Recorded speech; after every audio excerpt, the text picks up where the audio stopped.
we thought it was really important to take the opportunity today to speak about what we see coming up next week and over the next few weeks. Monday begins the next round of hearings on the constitutional mandate, and NJBIA felt it was important to remind everybody that this bill doesn't stand alone as we consider its practical impacts on New Jersey's economy and New Jersey residents. Right now, New Jersey is at a pivotal point in our economic recovery. I think you've all heard us talk about the fact that we are just, 3 years into slow and steady growth.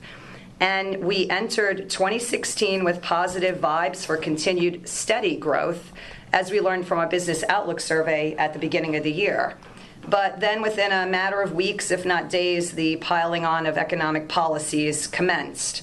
At that time, already in play was paid sick leave, which alone is a challenge to New Jersey's business, in particular small businesses, 70% of whom across the state already provide paid sick leave, as we know. And in fact, this bill has been stalled so far with the recognition by Senator Weinberg that there are concerns that the small business community has voiced. And so, that was out there already, but then the new year brought the constitutional amendment to fund the public pension. And immediately on its heels, the call for an increase in the minimum wage to $15 an hour. And then also festering in the background, we hear information about bills on flexible hours, and all of this on top of changes to the federal wage and hour law. Clearly any of these things alone is a challenge for business, but cumulatively really significant. So, rather than raising and addressing policies that will have a significant impact on New Jersey's economy in isolation, as we tend to do, we need to focus on a comprehensive reform agenda that will make New Jersey affordable for all New Jersey residents.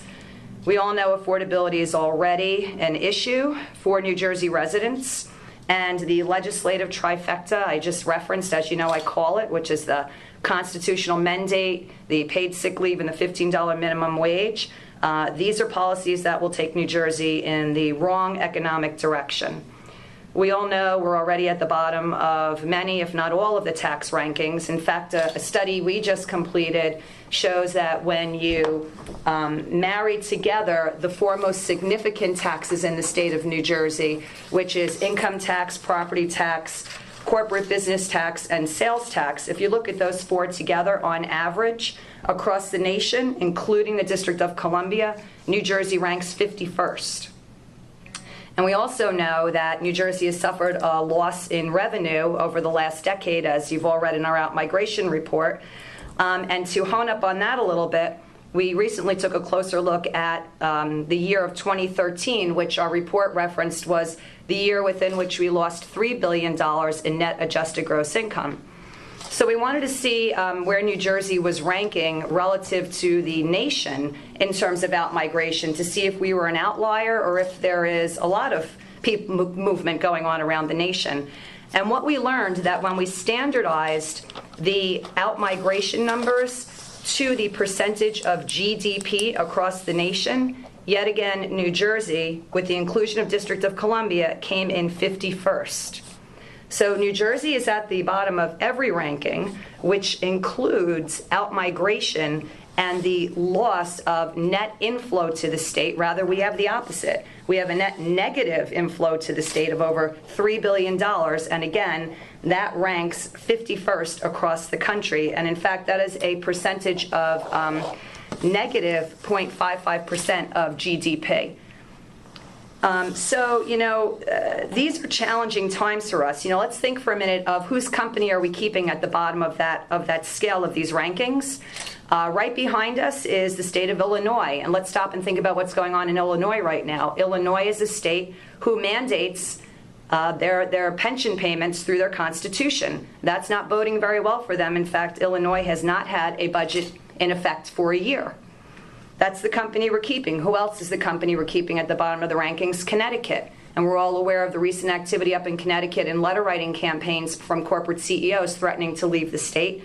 And in fact, large corporations that have left the state. And GE is a great example. So what would we like to see? We would like to see a comprehensive reform agenda that will move the needle on these statistics, an agenda that looks at both sides of the balance sheet, revenue and spending, an agenda that doesn't just look at what New Jersey residents earn, but one that looks at what New Jersey residents must spend in order to survive and why. The United Way Alice report is a great example with great detail on New Jersey's cost of living and how it has exploded over the years. The Alice report looks at some variables between the years of 2007 through 2012. And between 2007 and 2012, the cost of household has gone up 19%. We're the fourth most expensive state for housing. A recent rental ranking recognized us again at the bottom of the ranking, and we know that our rental costs over the same period of time, 2007 to 12, have increased 32%. Healthcare costs have gone up 36%, and taxes as part of a family budget equate to 24% of a family budget. So I think we can all agree that affordability is a challenge in the state of New Jersey. I think we can all agree that structural economic changes are needed, but they need to be done in a comprehensive manner and not the type of policies that are being advanced right now. So NJBIA is ready to continue this discussion, and we welcome the opportunity to have this more comprehensive discussion of how we look at both sides of the balance sheet and start bringing more affordability to the state of New Jersey.